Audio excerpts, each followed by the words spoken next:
esclavizados en la ley. Cristo dijo en Juan capítulo 8, y conoceréis la verdad, y la verdad os hará libres. Todo aquel que hace pecado, esclavo es del pecado, mas si el Hijo os libertare, seréis verdaderamente libres. En el antiguo pacto, que estaba vigente en los tiempos de Cristo, para poder obtener la salvación había que estar esclavizado en la ley. En la ley. Todo lo que era el antiguo pacto en la ley. Obedecer toda la liturgia.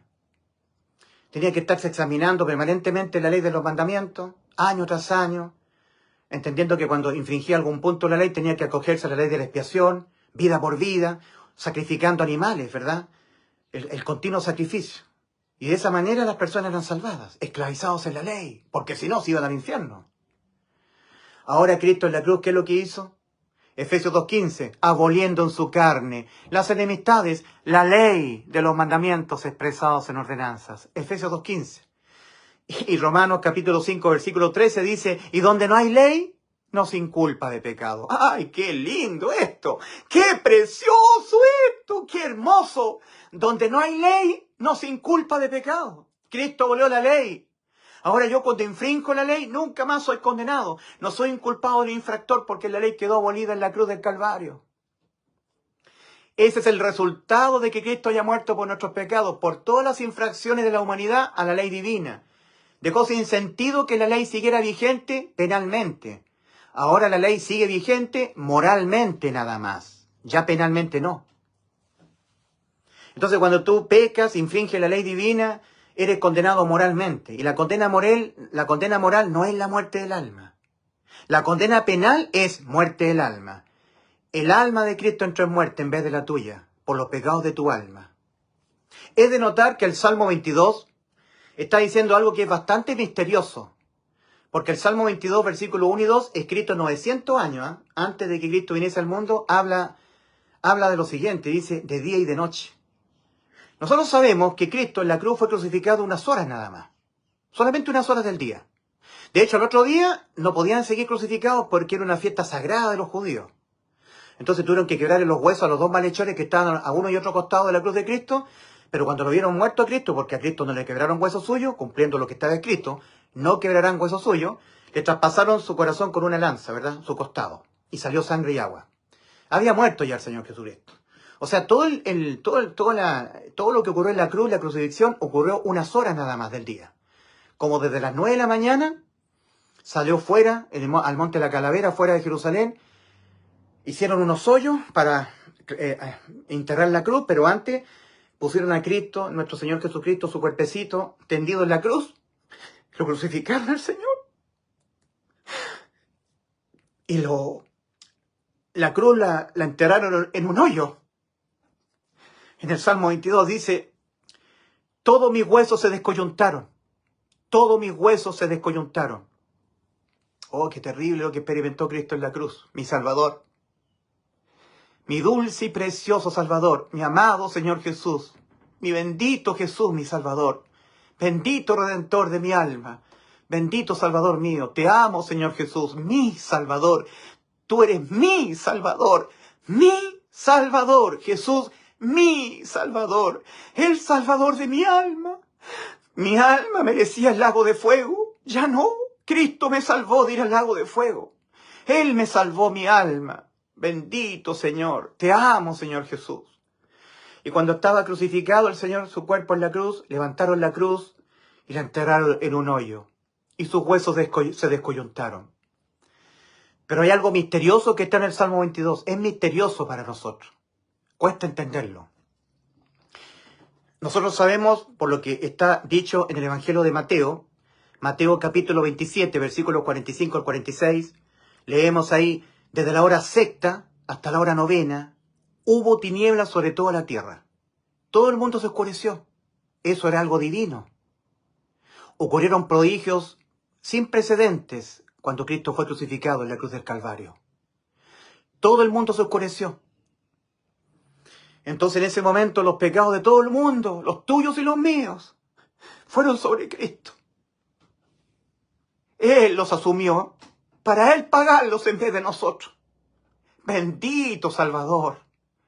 Él es el inmortal. Él no puede morir. Nosotros somos mortales.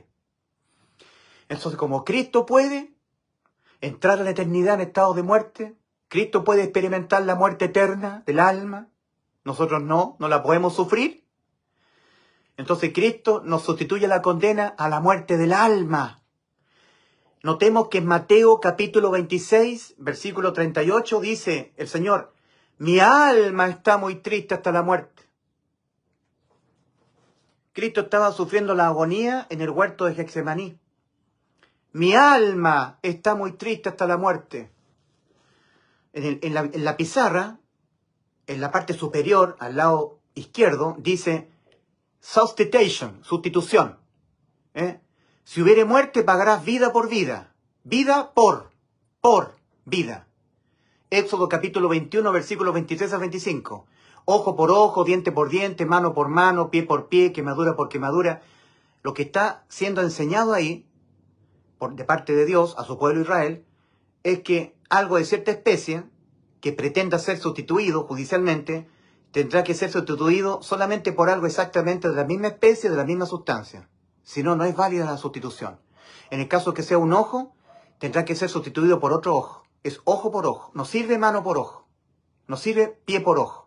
En el caso que sea un golpe, tendrá que ser por otro golpe. No sirve quemadura por golpe. No, es golpe por golpe. Si no, no es válido. En el caso que sea el alma, vida por vida. La vida está en el alma.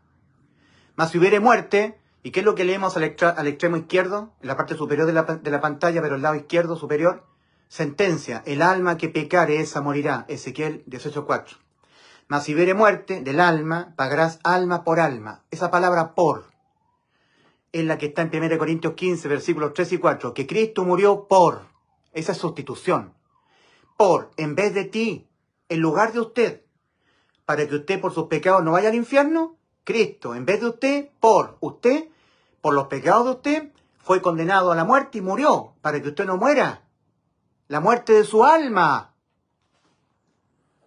Entonces, nosotros tenemos que se oscureció todo el planeta Tierra. Cerca de la hora novena, el Padre le quitó el amparo al alma de Cristo. Fue desamparado. Nosotros tenemos que entender lo que es el concepto de muerte. Muerte significa separación. Cuando ocurre la muerte física, el alma nuestra se separa del cuerpo. El alma desampara el cuerpo y el cuerpo pierde la vida.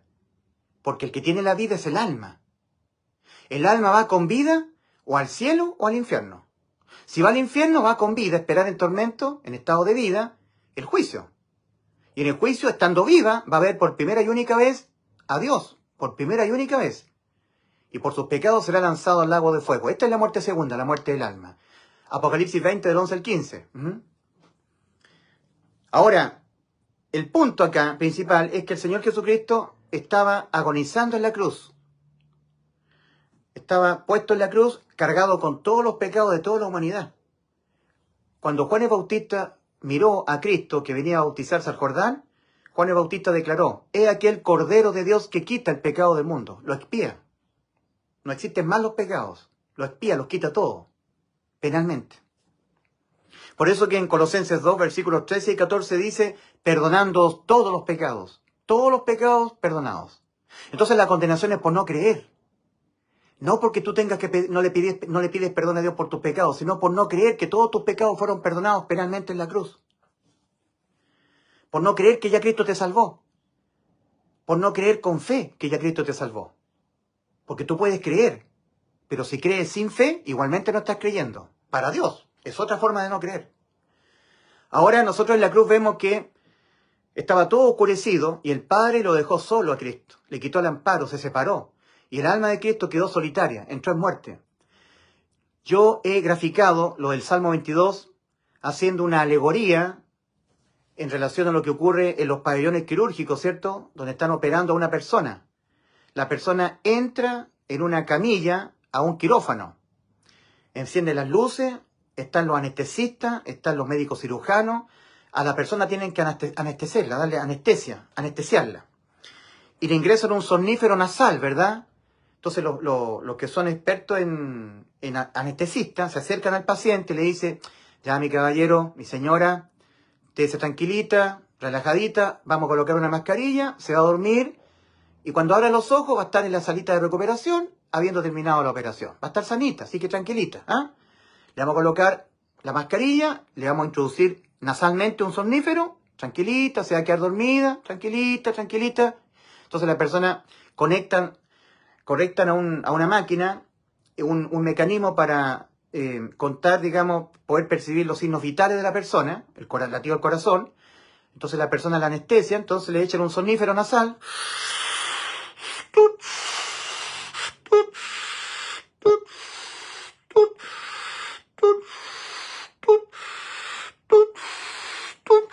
Entonces ya se quedó dormida la persona y empiezan a tajo abierto los médicos cirujanos a intervenir quirúrgicamente. Hay algunas ocasiones en que la persona está tan débil, el paciente, y la cirugía es tan dificultosa, es tan, digamos, compleja, que hay algunas veces que el paciente sufre un paro cardiorrespiratorio. El corazón se detiene. Sufre un paro cardiorrespiratorio. Entonces la persona entra en muerte clínica. La persona está inicialmente respirando, ¿verdad?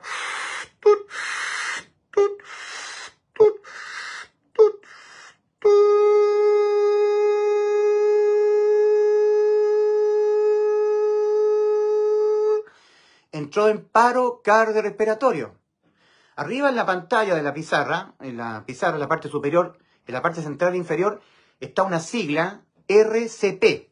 Eso significa reanimación cardiopulmonar, cardiorrespiratoria.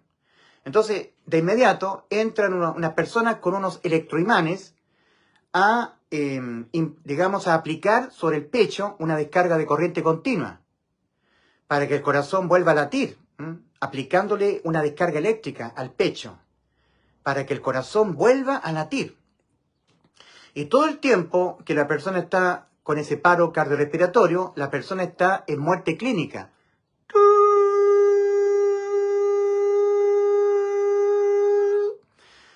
Y hay algunas ocasiones, unas contadas ocasiones, en que ciertos pacientes experimentan un desdoblamiento. Es decir, ellos salen de su cuerpo y empiezan a observarlo todo, pero siempre dentro del recinto del pabellón quirúrgico. Nunca hacen un viaje astral. No, eso no ocurre. Ellos siempre se están viendo sus cuerpos. Están como suspendidos sobre su cuerpo, sobre el pabellón quirúrgico. Y lo están viendo todo.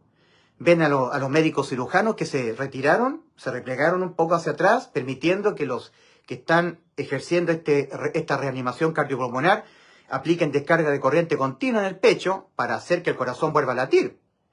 Es un periodo de mucha tensión donde el corazón está detenido. Ahora, no todos los pacientes, de hecho la mayoría no, se desdoblan, ¿verdad? Pero hay algunos que sí. Por extraño que parezca, sí, hay algunos que sí, de alguna manera, no sé por qué ocurre, sus almas se salen de su cuerpo. Entonces ellos ven los enfermeros, ven los anestesistas, ven las enfermeras corriendo de aquí para allá, aplicándole suero intravenoso, descarga eléctrica para hacer que el corazón vuelva a latir. Y en tanto no ocurra eso, los médicos cirujanos no pueden seguir operando. Están a la expectativa. Hay algunas veces que, digamos, los pacientes se van, digamos. Siguen en paro cardiorrespiratorio y los médicos tienen que decir, ya basta, dejen de aplicarle descarga eléctrica, el paciente se nos fue. Entonces los médicos tienen que decir, hora de muerte, 5 de la tarde con 6 minutos, hora de muerte. El paciente se fue, se nos fue, el alma entró a la eternidad. Una vez que el alma sale de este mundo, el ser humano parte de este mundo, no puede volver a este mundo. Pero Cristo sí puede. Cristo sí puede hacerlo. Ahora, hay veces que logra éxito, resultado, la reanimación cardiopulmonar, pero es interesante que los médicos, los enfermeros, los paramédicos, los anestesistas, todos los que están alrededor del pabellón quirúrgico, alrededor de la camilla, ellos ven el cuerpo del paciente. Eso es lo biológico, el cuerpo, ven la sangre, pero no ven el alma. El alma no se ve, el alma no tiene sangre. El alma no es biológica, el alma es intangible, no es biológica. El alma humana no tiene sangre. El cuerpo tiene sangre. La vida de la carne en la sangre está. Levítico capítulo 17, versículo 11. Pero no la vida del alma, porque el alma no tiene sangre. Y el alma no se ve. Entonces, el alma que tiene, digamos, el privilegio de tener este tipo de experiencia, estando siendo operado en un pabellón quirúrgico, el alma lo está viendo todo. Ve cómo los médicos están replegados, retirados momentáneamente, esperando si tiene éxito la acción de reanimación cardiopulmonar. Las enfermeras están ahí corriendo de aquí para allá, tratando de hacer algo para que vuelva a latir el corazón del paciente que entró en un coma, en un paro cardiorrespiratorio. Pero el alma está viéndolo a ellos. El alma del paciente se está viendo su propio cuerpo. Lo está viendo todo. Ellos no pueden ver el alma del paciente, que está desdoblada. Ellos pueden ver el cuerpo, pueden ver la sangre, pero no el alma. Poner atención a la cruz del Calvario. En la cruz del Calvario, los que estuvieran presenciando la cruz podrían ver podrían ver el cuerpo de Cristo. Morido por nuestros pecados, podrían ver su preciosa y bendita sangre derramada en la cruz del Calvario, en la cruz del madero. Pero no podrían ver su alma. En el Salmo 22 dice: Dios mío, ¿por qué me has desamparado? ¿Por qué estás tan lejos de mi salvación y de las palabras de mi clamor? Dios mío, clamo a ti de día y no respondes, y de noche no hay para mí reposo. Perdón. Esto no lo entiendo yo. ¿Cómo esto de que clamo a ti de día y no respondes, y de noche no hay para mí reposo? Si yo veo que Cristo fue crucificado en la cruz unas horas nada más, no de día y de noche. Lo que sucedió en la cruz fue algo invisible al ojo humano. ¿Sabe lo que es la fe? Convicción de lo que no se ve. En 2 Corintios 4:13 dice: pero teniendo el mismo espíritu de fe, conforme lo que está escrito, creí. No conforme lo que ve mis ojos. Conforme lo que está escrito, creí, por lo cual hablé. Nosotros también creemos, por lo cual también hablamos. En lo que está escrito, en el Salmo 22, en Isaías 53, en el libro del profeta Zacarías, en el libro del profeta Isaías, que fueron profecías que se cumplieron en la cruz. 1 Corintios 15, versículos 3 y 4 dice que Cristo murió por los pecados de nosotros conforme a las Escrituras, a las profecías, que las cumplió al detalle Cristo en la cruz, incluyendo el Salmo 22. Cuando Cristo exclamó en Mateo capítulo 27, versículo 46, Eli, Eli, lama sabactani, lo exclamó en arameo, para que los israelitas que estaban contemplando la cruz reconocieran que se estaba cumpliendo el Salmo 22. Porque los demás gentiles, los soldados romanos, no entendían el lenguaje de Cristo. Ellos pensaban que Cristo, al decir Elí, Elí, pensaban que estaba llamando a Elías, porque eran romanos, tenían idioma gentil. Pero los israelitas sí sabían lo que estaba ocurriendo en la cruz. Cristo estaba cumpliendo el Salmo 22 a la perfección. Horadaron mis manos y mis pies, contar puedo todos mis huesos, entre tanto ellos me miran y me observan. Es de notar que cuando David compuso el Salmo 22, no existía la muerte por crucifixión, porque lo está componiendo el Salmo 900 años antes de que Cristo viniese al mundo. Y 900 años antes de que Cristo viniese al mundo, las personas que eran ejecutadas por delito eran ejecutadas por lapidación, apedreamiento. No existía la muerte por horadar con cinceles las manos y los pies a un madero. Eso vino 900 años después con el Imperio Romano. Bueno, entonces, ¿por qué David en el Salmo 22 dice, por qué el salmista David dice en el Salmo 22, horadaron mis manos y mis pies? Porque David estaba completamente guiado por el Espíritu de Cristo, el Espíritu Santo.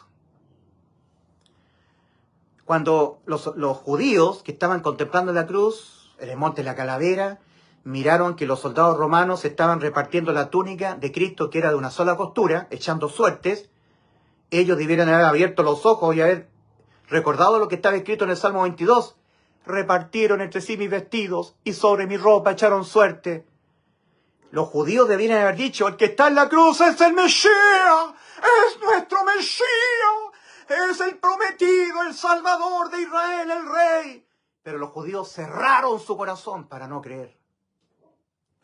Cristo estaba cumpliendo al pie de la letra, en la cruz, el Salmo 22, Isaías capítulo 53.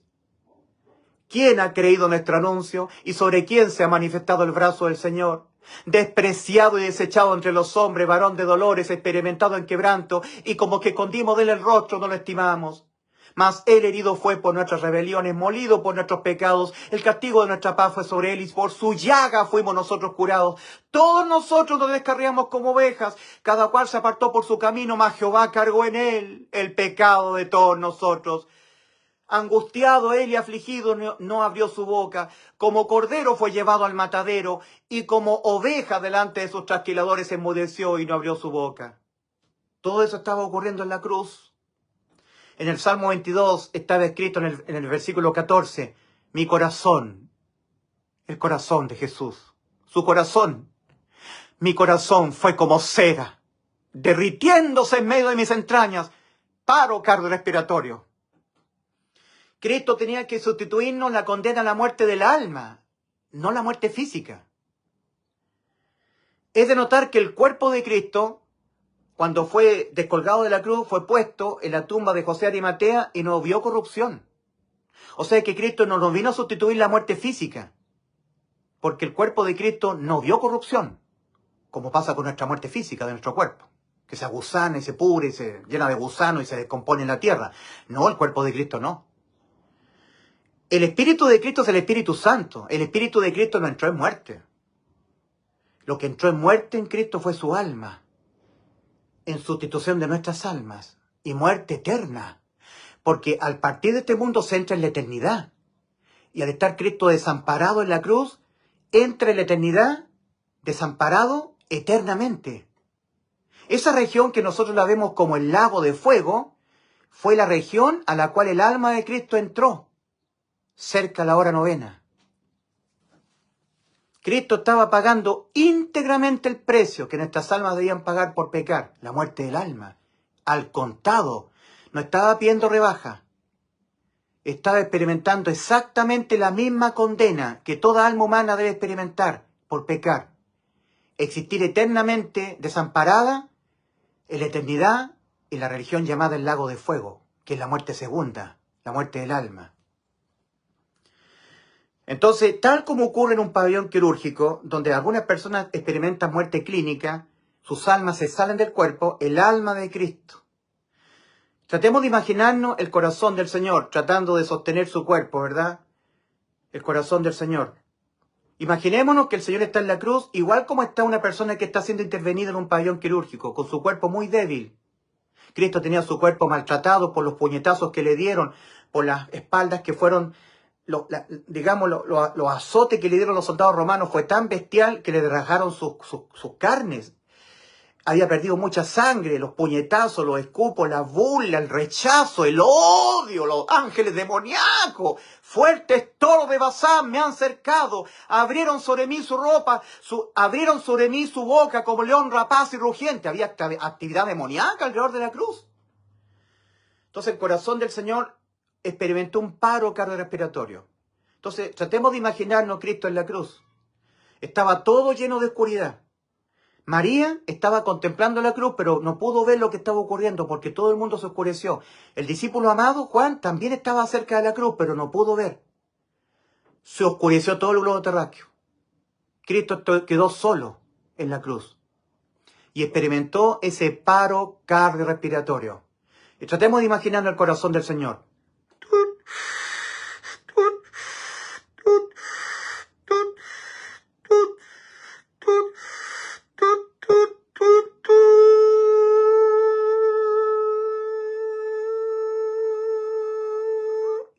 Y el alma de Cristo se desdobla de su cuerpo, invisible a todo ojo humano, en un mundo lleno de oscuridad. Y el alma de Cristo trasciende la eternidad. En ese momento, Cristo entra a esta región, su alma, a una región que nosotros la conocemos como el lago de fuego, una región que nosotros no tenemos la menor idea de cómo sea. Un desamparo por los siglos de los siglos eternamente. Y por eso Cristo, cuando dice, Dios mío, ¿por qué me has desamparado? En ese momento, el Padre se separó de Cristo. Cristo quedó solo. El Padre le quitó el amparo. Desamparado Cristo en la cruz. separado del Padre. Entró en muerte. Eso es muerte, separación entre el Padre y Dios Hijo. Cuando Felipe le dice al Señor Jesucristo, en Juan capítulo 14, versículos 8, 9 y 10, muéstranos al Padre y nos basta.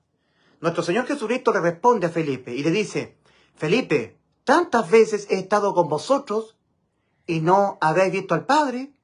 El que me ha visto a mí, ha visto al Padre que me envió. ¿No creéis que yo soy en el Padre y el Padre en mí? Había una fusión eterna entre Dios Padre y Dios Hijo. Pero esa unidad o fusión eterna se rompió en la cruz del Calvario, cerca de la hora novena.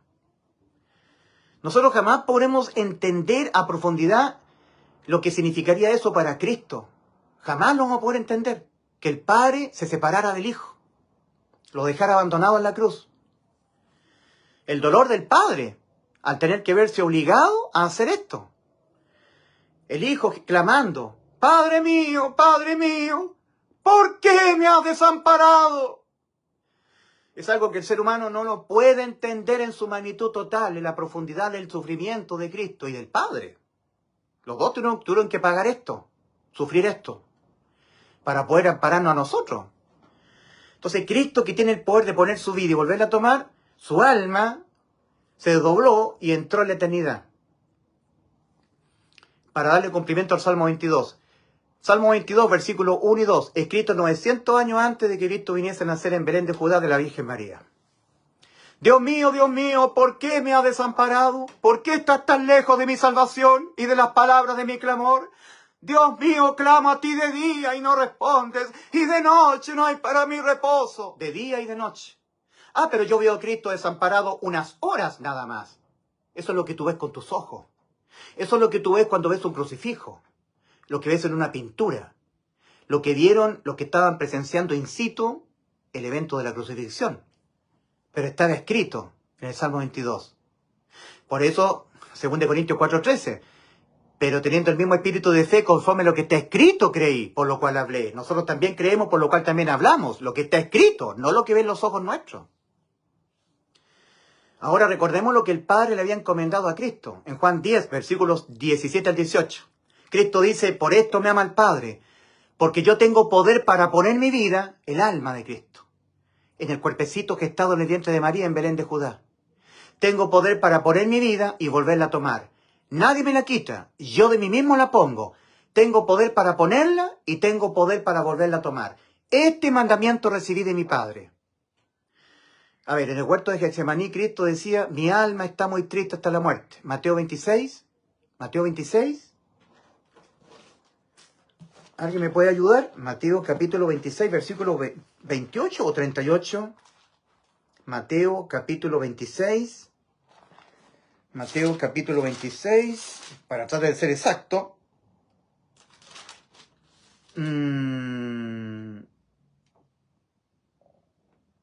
Mateo 26, Mateo 26, 28. No, Mateo 26, ¿dónde está ese pasaje? Mi alma está muy triste hasta la muerte. ¿Dónde queda ese pasaje? No lo puedo encontrar. Mateo, yo sé que es Mateo 26, Mateo capítulo 26. Bueno, en este momento mi memoria me está fallando, no puedo acordarme exactamente el versículo. Sí sé que es en el capítulo 26 de Mateo, pero no me acuerdo el versículo. En el versículo 38, Mateo capítulo 26, versículo 38. Entonces Jesús les dijo, mi alma está muy triste hasta la muerte, ¿ya? Ahora en Isaías 53, 11, hablando de Cristo, dice, verá el fruto de la aflicción de su alma y quedará satisfecho. El alma de Cristo. Ok. En obediencia al principio de restitución, que está escrito arriba en la pizarra, en la parte izquierda, superior izquierda, vida por vida. Mas si hubiere muerte, pagarás vida por vida. Éxodo capítulo 21, versículos 23 al 25. Entonces, nuestro Señor Jesucristo tenía que cumplir lo que el Padre le había encomendado, volver a tomar su vida. Cristo había puesto su vida en Belén de Judá, en el cuerpecito que estaba en el vientre de María. Ahora Cristo, su alma, había abandonado su cuerpo y había entrado a la eternidad en estado de muerte eterna. Muerte eterna. Dios mío, estoy en muerte eterna. como tienen que ir las almas humanas. Las almas humanas no pueden volver a la vida entrando en muerte eterna, pero yo tengo el poder. Ahora Cristo tenía que cumplir el mandato del Padre, volver a tomar su vida. Y desde esa región, de estar de día y de noche desamparado, en esa región que nosotros la conocemos como el lago de fuego, el Señor vuelve a tomar su vida física, entrando nuevamente su alma en su cuerpo. Ahora, como ocurre en un pabellón quirúrgico, cuando la persona sufre una reanimación cuando sufre un paro cardiorrespiratorio, y a objeto de una reanimación cardiopulmonar, el alma vuelve a incorporarse en el cuerpo, la persona está...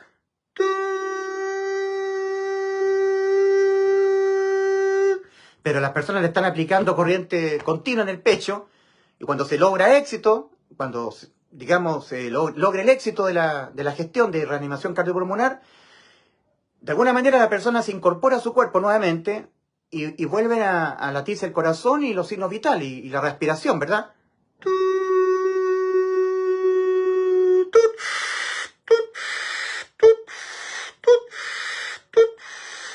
Entonces todos dicen, lo recuperamos al paciente. Entonces se retiran las personas que están haciendo la reanimación cardiopulmonar, permitiéndole que los médicos ¿cómo es la palabra? Reinicien la intervención quirúrgica, la continúen, digamos.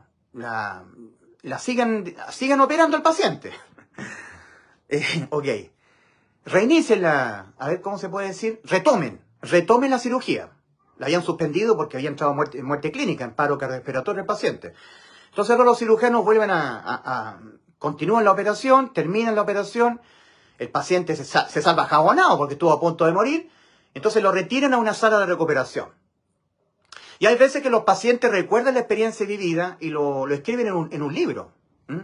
Ok, entonces ahora concentrémonos en la cruz y tratemos de pensar nosotros, imaginarnos en algo que nosotros no vemos, pero que está escrito en el Salmo 22. Nuestro Señor Jesucristo estaba transitoriamente fallecido, porque su cuerpo estaba sin el alma. Pero eso nadie lo vio. Siempre María y Juan y los soldados romanos y los judíos que estaban contemplando la cruz pensaban que todavía Cristo estaba en agonía, que tenían sus ojos abiertos todavía en agonía, que no había muerto. Pero Cristo había muerto transitoriamente. Eso nadie lo vio. No se pudo ver.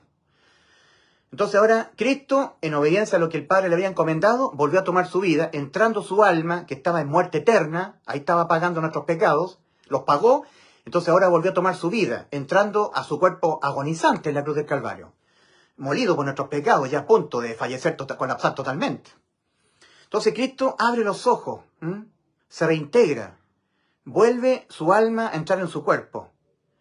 Y ahora Él abre los ojos y se despejan las tinieblas, que se habían venido sobre todo el globo, digamos, y de la hora sexta hasta la hora novena hubo tinieblas sobre toda la tierra. Se despejan las tinieblas y ahora Cristo le habla a María, porque María ahora ve a Cristo. Pero María nunca se dio cuenta que Cristo había sufrido una muerte transitoria. Ella siempre pensó que Cristo estaba agonizando permanentemente en la cruz. Por eso que la salvación es por la fe, y fe es convicción de lo que no se ve, sin ver, solamente creer en lo que está escrito.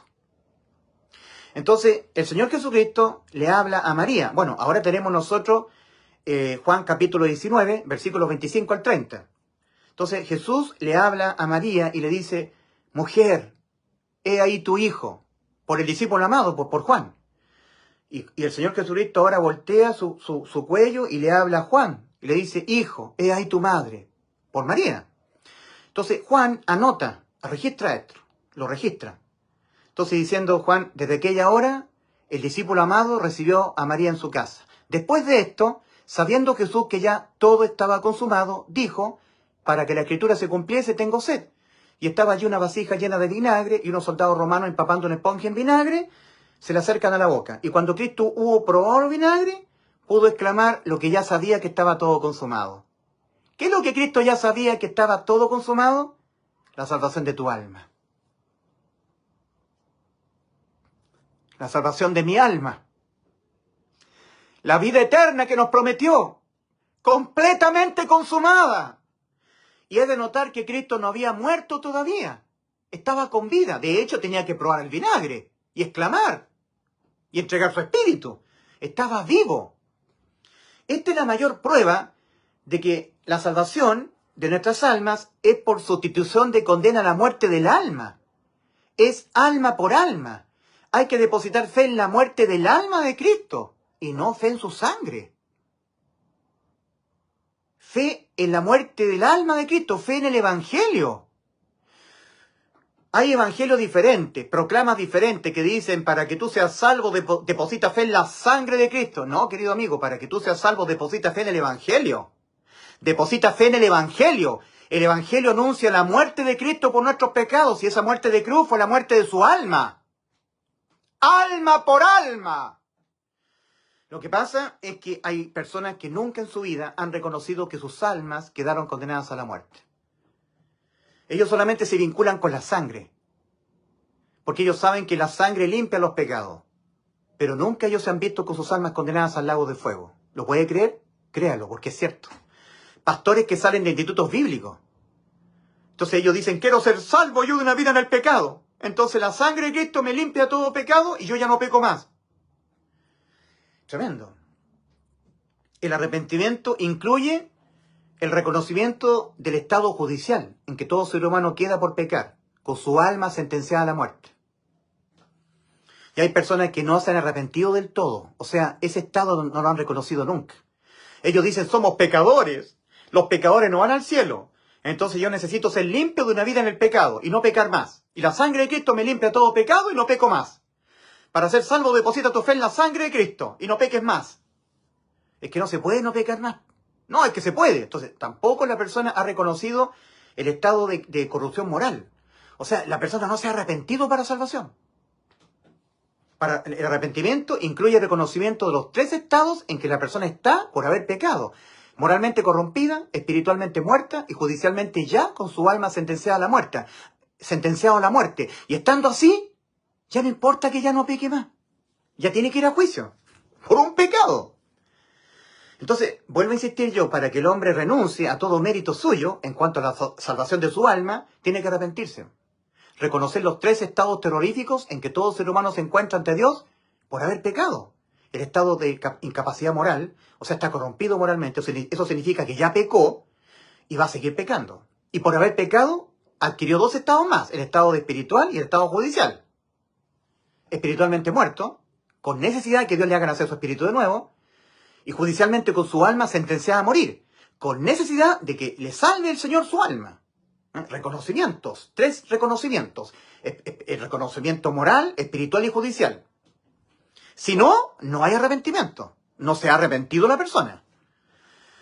Ahora, el Señor Jesucristo, cuando vuelve a tomar su vida, es decir, cuando vuelve su alma a su cuerpo, el Señor ya sabía que estaba todo consumado. ¿Qué es lo que el Señor sabía que estaba ya todo consumado? 3 cosas.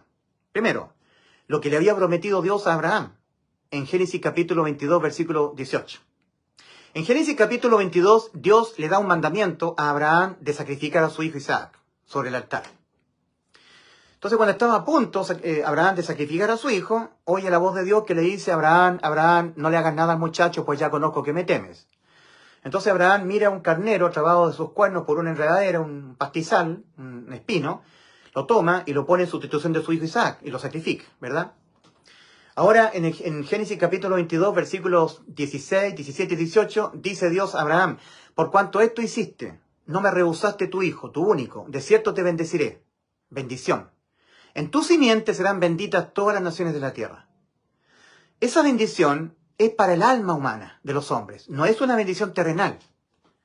No, porque el Señor mismo dijo en Mateo capítulo 16, versículo 26, porque ¿de qué le aprovechará al hombre si ganare todo en este mundo y perderé su alma? ¿O qué recompensa dará al hombre por su alma? No, la bendición del Señor es para el alma, para que el alma se vaya al cielo. Porque Dios quiere que todos los hombres sean salvos y vengan al conocimiento de la verdad. 1 Timoteo 2, versículos 3 y 4. Que ninguno perezca, sino que todos procedan al arrepentimiento. 2 Pedro 3, 9.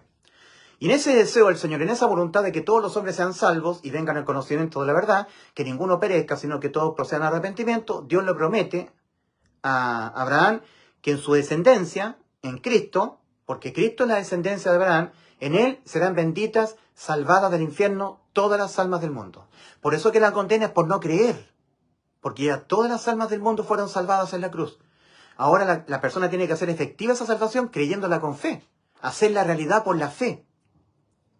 Es interesante que en Hebreos 11.1, cuando se habla de la fe, en el original dice, es pues la fe, base segura de lo que se espera, prueba convincente de realidades que no se ven. Uno tiene que hacer realidad la salvación de su alma por la fe, creyendo. ¿Y cuál es la base segura? Lo que está escrito en la Biblia. Esa es la base segura. Yo me baso en lo que está escrito. Me baso en lo que está escrito, no lo que ven mis ojos. Lo que está escrito es que Cristo nos dio la vida eterna, la inmortalidad. Entonces yo creo en lo que está escrito. Mi base de fe es lo que está escrito en la Biblia. Ahora, la fe viene por el oír y el oír por la palabra de Dios. Romanos 10:17.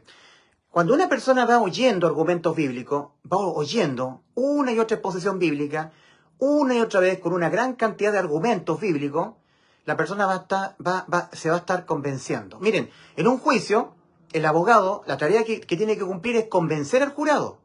Convencer con un montón de argumentos, pruebas, argumentos. Entonces, digamos, el juez y el jurado escuchan la defensa del abogado defensor. Mi cliente es inocente, miren, este argumento ocupa los artículos de la ley para convencer al jurado, para que el jurado vote que es inocente el acusado, porque el abogado lo está defendiendo.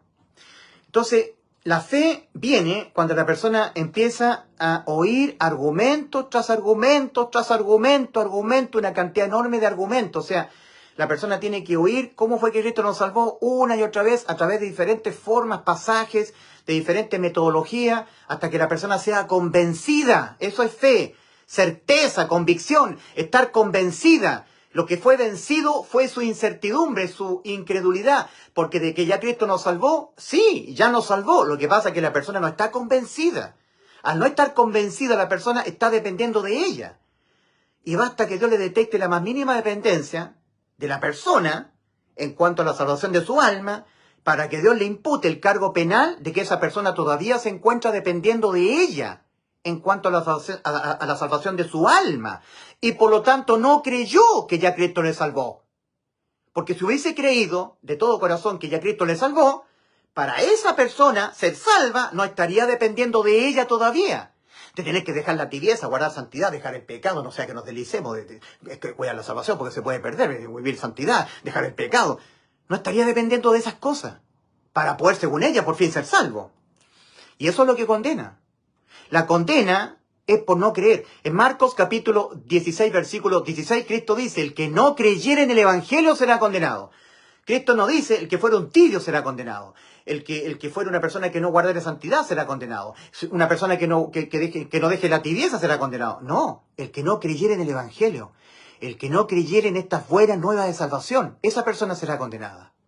Habiendo dicho el Señor, yo le doy vida eterna, en Juan 10:28, y habiendo consumado esa promesa, en Juan 19:30, consumado es.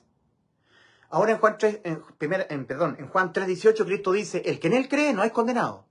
Pero el que no cree ya ha sido condenado, porque no ha creído en el nombre del unigénito Hijo de Dios. No porque sea un tibio, no porque la persona no está guardando santidad, no porque no está cuidando su salvación, no porque no está perseverando, no porque no está dejando la tibieza, porque no ha creído. Cristo lo dijo bien claro, la condenación es por no creer en algo que ya fue consumado en la cruz, la vida eterna, para nosotros. El precio lo pagó Cristo, para nosotros es gratis. La entrada por la puerta estrecha es gratuita, se entra por la fe. Entonces, resulta que para que la persona obtenga convencimiento, sea convencida, tiene que oír y oír y oír y oír y oír y oír y oír y oír y oír y oír la verdad hasta que sea convencido su corazón incrédulo. El verdadero evangelista, la tarea es de convencer de que ya Cristo nos dio la inmortalidad. Convencer usando argumentos. Y eso tarda una eternidad. Porque el Señor no puede ver incerteza en un alma incrédula. Tiene que ver certeza. Certeza de lo que se espera. ¿Tiene usted certeza de lo que le espera después de morir? ¿Murió Cristo por los pecados de usted? ¿Usted sabe lo que significa que Cristo, en vez de usted, haya muerto por los pecados de usted? Significa que Cristo le salvó su alma. Cristo le dio la vida eterna. Y es eso lo que usted debe creer. Y con todo su corazón. Usted tiene que convencer a Dios en los cielos que usted le ha creído. Usted tiene que convencer. Usted tiene que asegurarle a Dios que usted le ha creído con todo su corazón. ¿Qué pasa si usted peca? Me voy al cielo. ¿Qué pasa si usted vuelve a pecar? Me voy al cielo. ¿Qué pasa si usted es un tibio? Me voy al cielo. Pero Cristo dice, te vomitaré a mi boca. Sí, pero me voy al cielo porque Cristo me dio inmortalidad, me dio la salvación completa de mi alma, la salvación perpetua. Usted tiene que convencer a Dios de que usted le ha creído la salvación que Cristo consumó en la cruz. Ahora Cristo está en la cruz. ¿Mm?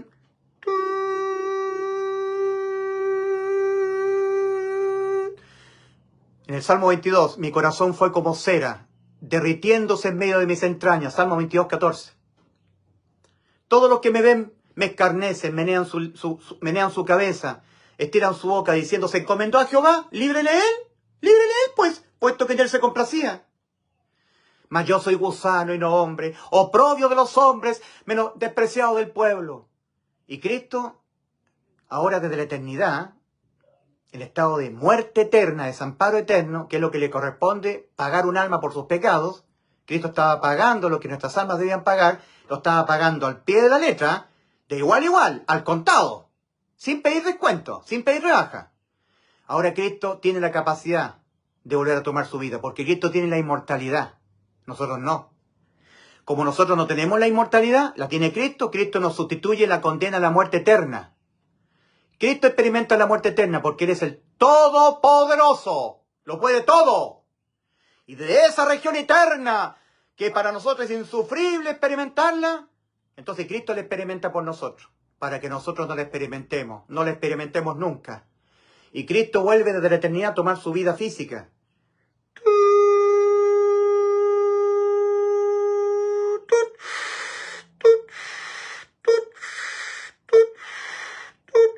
Y se despejaron las tinieblas, y Cristo mira a María y mira a Juan, y le habla a María, mujer, he ahí tu hijo. Y al discípulo amado le dice, hijo, he ahí tu madre. Desde aquella hora el discípulo amado recibió a María en su casa. Todo eso es Juan 19, versículo 25 al 30. El versículo 28 es el versículo más hermoso que usted puede oír, para mi gusto, según yo. Después de esto, sabiendo Jesús que ya todo estaba consumado, la promesa que Dios le hizo a Abraham.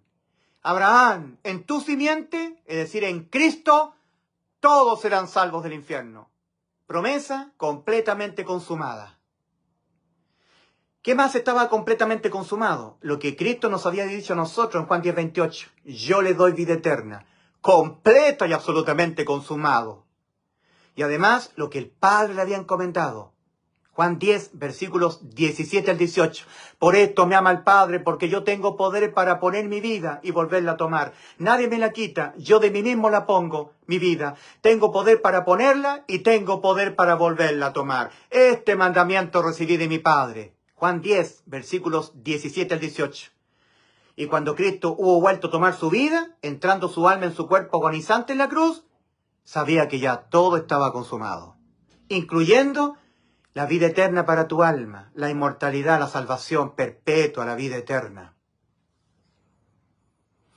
Sabiendo Jesús, Juan 19, 28, que ya todo estaba consumado, dijo, para que la escritura se cumpliese, tengo sed. En el libro de Salmos estaba escrito, en mi sed me dieron de beber vinagre.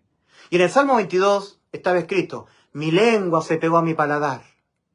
Y como no podía esbozar a gran voz lo que ya sabía que estaba todo consumado, porque estaba pegada su lengua a su paladar, cuando hubo probado el vinagre, pudo exclamarlo.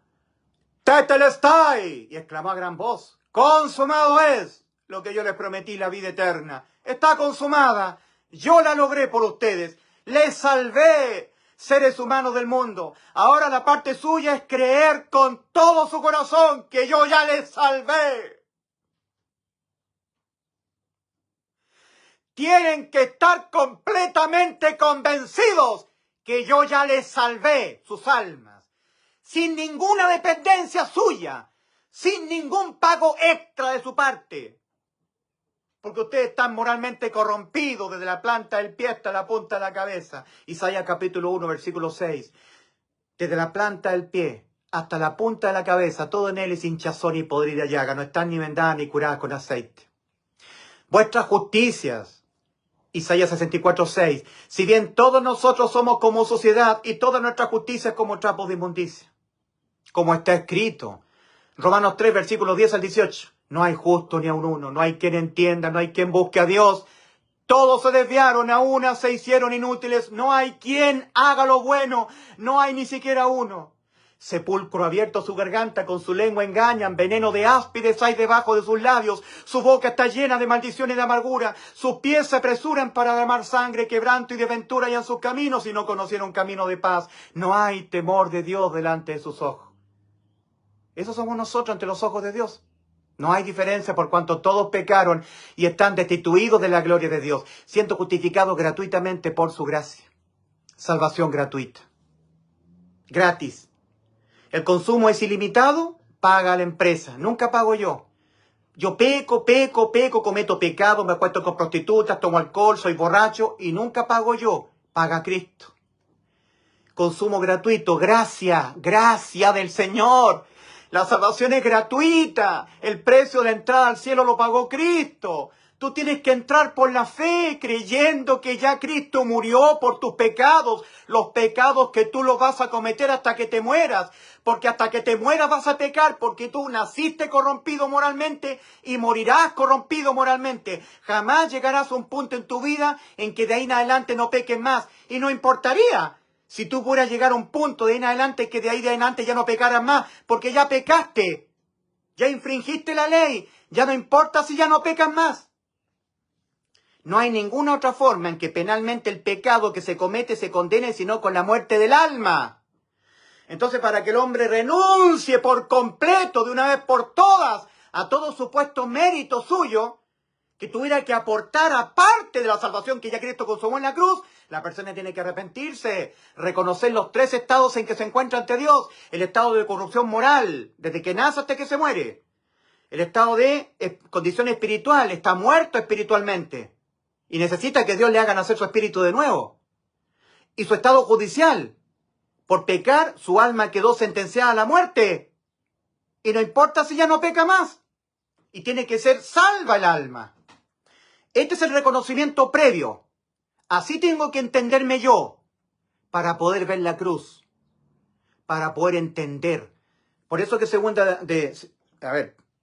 Timoteo 2:25 dice que Dios les conceda que se arrepientan para conocer la verdad y escapen del lazo del diablo en que están cautivos a voluntad de él. Esto es 2 Timoteo 2, versículo 25. Voy a corroborarlo, ¿eh? Puedo estar equivocado en la cita. No en la escritura, sino en la cita. 2 Timoteo, capítulo 2, versículo 25. Sí, está correcto. Gracias al Señor que no me equivoqué. Esta vez, ahí me equivoco en la cita nada más, porque tengo tanta información metida en la cabeza. En 2 Timoteo, capítulo 2, versículos 24 al 26, dice la palabra del Señor. Dice: porque el siervo del Señor no debe ser contencioso, sino amable para con todos, apto para enseñar, sufrido, que con mansedumbre corrija a los que se oponen, por si quizá Dios les conceda que se arrepientan para conocer la verdad y escapen del lazo del diablo en que están cautivos a voluntad de él.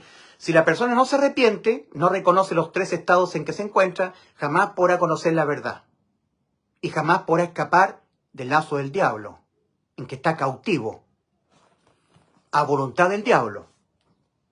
Será engañado por el diablo, por las religiones, y será al infierno engañado por el diablo, engañado por su propio corazón perverso y engañoso, engañado por la religión y engañado por el mundo. Y cuando esté en el infierno, el diablo y los demonios se van a reír de él. ¡Maldito! Cristo nunca nos salvó a nosotros. A mí me desechó. A usted lo salvó y tú no le creíste. ¡Maldito! ¡Pobre diablo! Se va a reír. Satanás y los demonios se reirán de las personas que estarán en el infierno. Porque los demonios le dirán a las personas del infierno: Cristo a ti te salvó y tú no le creíste. Pobre diablo, maldito, pobre infeliz, alma infeliz. A nosotros los ángeles caídos no nos salvó el Señor. A ustedes sí, y ustedes no le creyeron y están igual que nosotros. Infeliz, maldito. Qué tremendo, ¿eh? Qué tremendo escarnio para las almas que están en el infierno, que ya resolvieron de una vez por todas el destino eterno de sus almas, sin marcha atrás. Cuando una persona muere en el camino ancho, sella para siempre, irremediablemente, el destino eterno de su alma. sin poder revertir ese destino. Entrará al infierno, a esperar en tormento el juicio ante el gran trono blanco, y cuando comparezca en el juicio, Cristo lo mirará lleno de ira sobre él. Será el lloro y el crujir de dientes, y será lanzado al lago de fuego. La persona que entra por la puerta estrecha sella para bien eternamente el destino de su alma, sin marcha atrás, porque entra, estando vivo físicamente, entra en la inmortalidad, a la vida eterna. Pecado que cometa de ahí en adelante, nunca más los paga él, los pagó Cristo. Consumo eléctrico ilimitado, gasto 40.000 pesos en luz, 400.000 pesos en luz, 1 millón de pesos en luz, 1.000 millones de pesos en luz, lo paga la empresa, nunca más lo pago yo. Gracia. ¿Pecaremos para que la gracia abunde? De ninguna manera, no hay que ser tan abusivo, ¿verdad? Pero de que yo por pecar sea condenado a la muerte, nunca más. Mi alma quedó rescatada para siempre, por Cristo en la cruz del Calvario. Espero que haya entendido lo que significa evangelio. Esto es evangelio. Salvación perpetua, vida eterna, inmortalidad, la gracia. Romanos capítulo 3, versículo 10 en adelante. Como está escrito, no hay justo ni aun uno, no hay quien entienda, no hay quien busque a Dios, todos se desviaron a una, se hicieron inútiles, no hay quien haga lo bueno, no hay ni siquiera uno. Sepulcro abierto su garganta, con su lengua engañan, veneno de áspides hay debajo de sus labios, su boca está llena de maldiciones y de amargura. Quebranto y desventura en sus caminos, y no conocieron camino de paz, no hay temor de Dios delante de sus ojos. Pero sabemos que todo lo que la ley dice, lo dice lo que están bajo la ley, es el versículo 19, ¿eh? Romanos 3, 19. Pero sabemos que todo lo que la ley dice, lo dice lo que están bajo la ley, para que toda boca se cierre y todo el mundo quede bajo el juicio de Dios. Romanos 3:20, ya que por las obras de la ley ningún ser humano será justificado delante de él, porque por medio de la ley es el conocimiento del pecado. Romanos 3:21 en adelante, aquí viene la buena noticia. Pero ahora, aparte de la ley, aparte de la ley, se ha manifestado la justicia de Dios, testificada por la ley y los profetas. La justicia de Dios por medio de la fe en Jesucristo para todos los que creen en Él. Fe en Jesucristo. La justicia de Dios por medio de la fe en Jesucristo para todos los que creen en Él, porque no hay diferencia por cuanto todos pecaron. Usted y yo pecamos. Y ya no importa si ya no pecamos más. O sea, sí importa. No hay que pecar, porque el pecado trae consecuencias terribles para nuestra vida aquí en la tierra. No hay que pecar, para no entristecer al Espíritu Santo que Dios ha puesto en el salvado. Para mostrar reverencia al Señor, ¿verdad? No hay que pecar. Pero en cuanto a la condena al infierno, por un pecado, la persona queda condenada al infierno, al juicio, ante el gran trono blanco. O sea, estrictamente respecto de eso, una vez que una persona pecó, ya no importa si ya no peca más. Tiene que ir al juicio. Entonces, ahora, aparte de la ley, se ha manifestado la justicia de Dios, testificada por la ley y los profetas, la justicia de Dios por medio de la fe en Jesucristo para todos los que creen en Él, porque no hay diferencia por cuanto todos pecaron y están destituidos de la gloria de Dios, siendo justificados gratuitamente por su gracia. Siendo justificados gratis. Gracia. Gratis. Gratuidad. Todo el consumo lo paga la empresa. Todos tus pecados los paga Cristo. Nunca los pagas tú. Gratuidad. Gracia. ¿Lo entiendes? Entonces, ¿qué es lo que hace la religión? La religión dice que el consumo no es gratuito. O sea, es gratuito, pero no del todo. Sino que tú tienes que pagar algo más. Para que tú seas salvo, la salvación es por lo que Cristo pagó en la cruz, lo que Cristo hizo en la cruz, más que tú dejes de ser tibio. Es un pago extra. Sí, la salvación es por lo que Cristo hizo en la cruz, más que tú tengas que pagar algo más. Tú tienes que guardar santidad. Ese es el pago tuyo. Es un pago extra al pago que hizo Cristo en la cruz. Y eso es mentira. La salvación ocurrió por el pago completo que hizo Cristo en la cruz. Tú no tienes que pagar nada más. Entonces ya no sería gracia. Entonces en Romanos 11:6 dice, y si por gracia, ya no por obras. De otra manera, la gracia ya no es gracia. Y si por obras, ya no es gracia. En Romanos capítulo 4, versículos 4 y 5, dice, pero al que obra, no se le cuenta el salario como gracia, sino como deuda. Mas al que no obra, sino cree en aquel que justifica al impío, su fe les contaba por justicia. ¿Qué quiere decir esto? Si una persona que es evangélica dice, sí, yo creo que Cristo me salvó, que la salvación es por lo que Cristo hizo en la cruz, más que yo deje de ser tibio. Porque en Apocalipsis 3:16 lo dice bien clarito.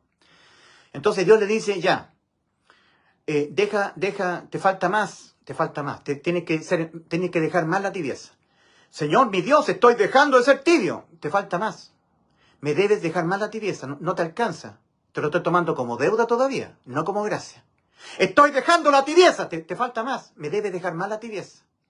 Te lo estoy tomando como deuda, no como gracia. Señor, estoy dejando la tibieza, siendo 100% fervoroso, dejando de ser tibio. Te falta más, tiene que ser más fervoroso, no te alcanza. Te lo estoy tomando como deuda. Me debes ser más fervoroso todavía. Nunca te va a alcanzar, ¿eh? Nunca. Nunca te va a alcanzar. Porque te querés justificar por tus obras. Señor, estoy dejando la tibieza, Señor, porque usted dice, por cuanto eres tibio y no eres ni frío ni caliente, te vomitaré de mi boca. Apocalipsis 3:16. Tienes que dejar más la tibieza. Me debes dejar más la tibieza, no te alcanza y nunca te va a alcanzar. Nunca vas a llegar al nivel moral mío. Nunca lo vas a alcanzar. Nunca vas a cumplir al pie de la letra lo que yo mando. ¿Y tú crees que sí? Sigue obrando. Te lo estoy tomando como deuda, no como gracia. Señor, usted ha dicho, sin santidad nadie verá al Señor. Hebreos 12:14. Sin santidad nadie verá al Señor. Estoy siendo santo, Señor, guardando santidad. Me debe guardar más santidad. No te alcanza, te falta más. Te lo estoy tomando como deuda, no como gracia. Señor, estoy guardando santidad al máximo, Señor. Estoy guardando santidad. Te falta más. Me debe guardar más santidad. Te lo estoy tomando como deuda, no como gracia. Te está yendo al infierno todavía. No has sido justificado. ¿Te quieres justificar? No te alcanza. Señor, estoy guardando santidad. No te alcanza, me debe guardar más santidad. Romanos capítulo 4, versículos 4 al 5. Más al que obra, no se le cuenta el salario como gracia, sino como deuda. Más al que no obra, sino cree en aquel que justifica al impío, su fe les contaba por justicia. Abraham creyó y su fe le fue contada por justicia. No sus obras, no sus obediencias, no sus dejar de pecar, guardar santidad, no. La fe en lo que Cristo consumó en la cruz. Cristo te salvó, no tú. Cristo. Y la salvación de Cristo no es compartida. Cristo no comparte su gloria con nadie. Para que nadie se gloríe. ¿Tú te quieres gloriar? La salvación es por lo que Cristo hizo en la cruz, más que yo hice, pues yo estuve guardando santidad, yo estuve dejando la tibieza y siendo fervoroso. Yo estuve cuidando mi salvación, yo me puedo gloriar. Perverso hijo de tu padre el diablo. Para que nadie se jacte en su presencia, dice Efesios 2, versículos 8 y 9. Porque por gracia habéis sido salvados mediante la fe. Y esto no proviene de vosotros, de Dios es el don, no de obras, para que nadie se gloríe. Más al que obra, no se le cuenta el salario como gracia, sino como deuda. Más al que no obra, sino cree en aquel que justifica al impío, su fe les contaba por justicia. Ahora la persona dice, sí, pero es que en Hebreos capítulo 2, versículo 2, 3, por ahí, dice, ¿cómo escaparemos nosotros si descuidamos una salvación tan grande? Lo dice bien clarito, Lo dice bien clarito, así que yo estoy cuidando mi salvación. Entonces viene Dios y dice, me debes cuidar más tu salvación. No te alcanza. Te lo estoy tomando como deuda, no como gracia. Señor, estoy cuidando mi salvación. Me la debes cuidar más todavía. No te alcanza. No te alcanza, te falta más. Y nunca te va a alcanzar. Nunca te va a alcanzar. ¿Te quieres justificar por tus obras, perverso hijo de tu padre el diablo? Todavía no ha sido justificado. Porque la persona es justificada por la fe y no por las obras. Entonces toda la gente evangélica religiosa va toda marchando al infierno. Y ellos creen que van al cielo. Y van marchando al infierno. Por eso se aplica en ellos lo que dice el Señor en Mateo capítulo 7, versículos 21 al 23. No todo aquel que me diga Señor, Señor, entrará en el reino de los cielos, sino el que hace la voluntad de mi Padre que está en los cielos. Y hacer la voluntad del Padre que está en los cielos es creer con fe en el Hijo. El Hijo ha dicho, yo le doy vida eterna, y en la cruz la consumó. Entonces yo debo creer. Eso es hacer la voluntad del Padre. Eso es hacer la voluntad del Padre. Y toda la religión dice que hacer la voluntad del Padre es dejar el pecado, vivir una vida en santidad, guardar los mandamientos. Van todos marchando al infierno. En el juicio ante gran trono blanco le dirán, Señor, Señor, no profetizamos en tu nombre, y en tu nombre cumplimos los mandamientos, dejamos del pecado, vivimos una vida en santidad, Señor. Señor, Señor, no hicimos. Señor, no profetizamos en tu nombre, y en tu nombre echamos fuera demonios, e hicimos muchos milagros. Y yo les declararé, nunca os conocí. Apartado de mí, obradores de iniquidad. ¿Y por qué? Si ellos estaban guardando santidad, dejando el pecado, porque le estaban impidiendo a los demás entrar. Dice el Señor a la gente religiosa de aquel tiempo, vosotros no entráis, ni dejáis entrar a los que están entrando. No entráis vosotros, ni dejáis entrar. Entonces toda la religión se aglomera a través de la cruz, ¿verdad? Alrededor de la cruz. Se aglomera ahí, en la puerta estrecha. Ahí se queda. Y están ahí procurando entrar y se traban entre ellos. Se empujan entre ellos, están trabados. No, y no pueden entrar porque son incrédulos. No han creído que ya Cristo les salvó. No han creído, pobrecito incrédulo. Yo creo, pero no estoy seguro porque tengo que guardar santidad, dejar el pecado, pobrecito. Pobres almas, no es de todos la fe. Qué terrible, no es de todos la fe. Examinaos a vosotros mismos si estáis en la fe, porque si no, vas a estar en las obras. Si no estáis en la fe, no entraste por la puerta estrecha y Cristo no ha entrado en ti. Al no estar en fe, estás en las obras. Y estás trabajando todavía, estás obrando. Al que obra, no se le cuenta salario como gracia, sino como deuda. Más al que no obra, si no cree en aquel que justifica al impío, su fe le contaba por justicia. Pero don Ulises dice bien clarito en Hebreos 10, versículos 26 al 30. Porque si pecaremos voluntariamente después de haber recibido el conocimiento de la verdad, ya no queda más sacrificio por los pecados, sino nos rende expectación de juicio y de borde de fuego que ha de devorar a los adversarios. El que viola la ley de Moisés por el testimonio de 2 o 3 testigos muere irremisiblemente. ¿Cuánto mayor castigo pensáis que merecerá el que pisoteara el Hijo de Dios y tuviera por inmunda la sangre del pacto en la cual él fue santificado e hiciera frente al Espíritu de gracia? Pues ya sabemos lo que dijo el Señor. Mira la venganza, yo daré el pago. Así que no hay que pecar voluntariamente. La expresión después de haber recibido el conocimiento de la verdad es después de haber recibido el Evangelio, que anuncia que Cristo en la cruz murió por tus pecados y te dio la vida eterna. Y tú rehusas creer que Cristo ya te dio la vida eterna.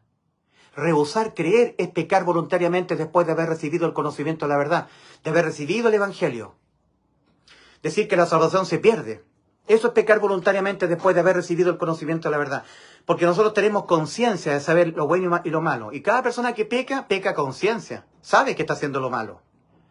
Yo estoy pecando, sin saber. Yo me fui a acostar con una ramera sin saber que era malo. Yo maté a una persona de 2 balazos en el pecho sin saber que era malo. Todos pecamos sabiendo que estamos haciendo lo malo, porque tenemos conciencia. Pecamos voluntariamente. Aquí la expresión después de haber recibido el conocimiento de la verdad. Después de haber entendido que Cristo nos salvó, haber recibido el conocimiento de la verdad, la palabra de verdad, el evangelio de nuestra salvación. Y que tú rehuses creerlo, diciendo que la salvación se pierde. Eso es pecar voluntariamente después de haber recibido el conocimiento de la verdad. En Juan 3:36, Juan el Bautista dice, el que cree en el Hijo de Dios tiene vida eterna. Pero el que rehúsa creer en el Hijo no verá la vida, sino que la ira de Dios está sobre él. Rehusar creer.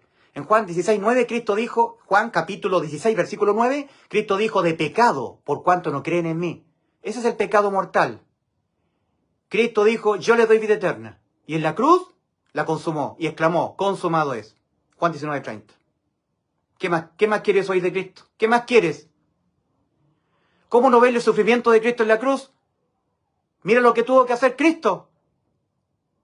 Mira, Cristo tuvo que morir por ti, por tus pecados. Los tuvo que cargar todo, lo de toda tu vida.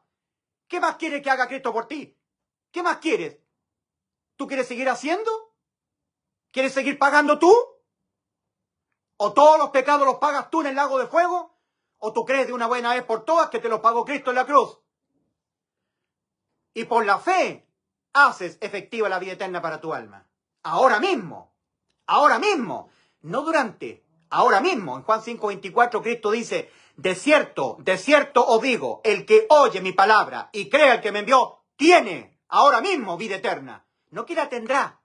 Si está dejando el pecado, viviendo... No, ahora mismo, oír y creer y tener fe y tener vida eterna ahora mismo. Cristo da vida eterna ahora mismo, en este mismo segundo. Porque tú no sabes si tu corazón va a seguir latiendo en los próximos segundos. De cierto os digo, el que oye mi palabra y cree al que me envió, tiene vida eterna. Ahora, no tendrá. Ahora, oír y creer en lo que ya Cristo consumó en la cruz del Calvario, la vida eterna. De cierto os digo, el que oye mi palabra y cree al que me envió, tiene vida eterna. Y a juicio no viene, no va a condenación, ha pasado de muerte a vida. Antes de que Cristo viniese a morir por nuestros pecados en la cruz, antes de la crucifixión de Cristo en la cruz, antes de eso, tenemos Eclesiastés capítulo 12, versículos 13 y 14. Eclesiastés capítulo 12, versículos 13 y 14. Ahí dice, El fin de todo el discurso oído es este: teme a Dios y guarda sus mandamientos, porque esto es el todo del hombre, porque Dios traerá toda obra a juicio. Mira al lado derecho de la pantalla, del cuadro. Hay un trono ahí, juicio. El espantoso y terrorífico juicio ante el gran trono blanco. Espantoso y terrorífico. Un pecado bastará para que el alma sea lanzada al lago de fuego. Uno. El fin de todo el discurso oído es este: teme a Dios y guarda sus mandamientos, porque Dios traerá toda obra a juicio, juntamente con toda cosa encubierta, sea buena o sea mala. Mire lo que dice el apóstol Pablo en Romanos 2:16. En el día en que Dios juzgará por Jesucristo los secretos de los hombres conforme a mi evangelio. El evangelio será abierto ahí, en el juicio, donde dirá: yo te salvé y no lo creíste. No creíste que yo te salvé. Estuviste dependiendo de ti para ser salvo. Será espantoso. El fin de todo el discurso oído es este: teme a Dios y guarda sus mandamientos, porque esto es el todo del hombre, porque Dios traerá toda obra a juicio, juntamente con toda cosa encubierta, sea buena o sea mala. Pero vino Cristo, y Cristo lo cambia todo. Bendito Cristo en la cruz, del antiguo pacto al nuevo pacto, aboliendo el antiguo. Viene Cristo. Ahora en Hebreos 9, versículos 27 al 28 leemos: y en la misma medida, tal cual, así tal cual como el hombre tiene que morir, ir al infierno, esperar el tormento, ir al juicio, y el juicio ser lanzado al lago de fuego, así tal cual, igual Cristo. Y en la misma medida en que está reservado a los hombres morir una vez y después de esto el juicio, así también Cristo, una vez ofrecido para llevar sobre sí los pecados de muchos. En la cruz Cristo, ahí fue cargado con nuestros pecados. Para que nosotros no vayamos al juicio, Cristo fue un juicio en la cruz, de condenación de todos nuestros pecados. Para Él responder, en vez de que nosotros tuviésemos que responder por nuestros pecados, en un juicio ante el gran trono blanco. En la cruz del Calvario hubo un juicio alternativo al juicio ante el gran trono blanco, para que nosotros no vayamos a juicio a responder por nuestros pecados. ¡Ay, qué lindo es esto! ¡Qué precioso es el evangelio verdadero de salvación! Esto sí que son buenas noticias de salvación. Esto sí que es evangelio. Ahora Cristo en la cruz, enfrentando este juicio, en sustitución de nosotros, en vez de nosotros, tomando nuestro lugar, en representación de nosotros. Todos los pecados de la humanidad, desde que uno nace, vive y muere, todos cargados en el cuerpo de Cristo. Él responde por los pecados de su criatura humana. ¡Oh, qué hermoso Dios creador y salvador! Y ahora Cristo recibe la condena por nuestros pecados. Las paga Él en vez de pagarlas nosotros. Y la condena por pecar, que es la muerte del alma, la condena penal sobre Cristo. Y Cristo asume esa condena y entra en la eternidad, en estado de muerte eterna, dándose cumplimiento al Salmo 22. Clamo a ti de día y no respondes, y de noche no hay para mí reposo. Y Cristo volvió a tomar su vida. Y cuando lo hizo Cristo, sabía que estaba todo consumado. Consumado es, y entregó su espíritu. Y nos salvó en la cruz. Hace 2000 años tu alma quedó salvada, querido amigo. Escapa de la religión que te hace estar dependiendo de ti.